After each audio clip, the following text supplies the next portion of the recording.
వీరచక్రపాట్ 30 jail నుంచి రథము బయలుదేరింది. వాసు, కేశవ అంకుల్, నీకేదైనా అడవి దారి తెలుసా?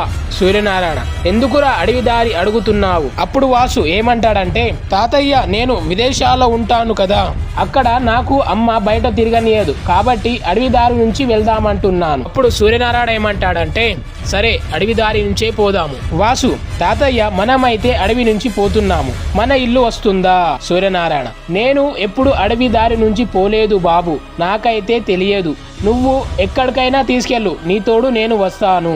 అలా సూర్యనారాయణ వాసుని అంటాడు. వాసు కేశవ వైపు చూస్తాడు. అంకుల్, మా ఇంటి దారి నీకు తెలుసా? కేశవ, నాకు తెలుసు బాబు అని అంటాడు. సూర్యనారాయణ, మా ఇంటి దారి నీకెలా తెలుసు బాబు?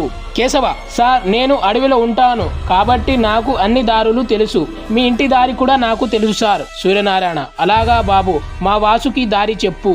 అలా వెళ్తుండగా సూర్యనారాయణకు ఒక డౌట్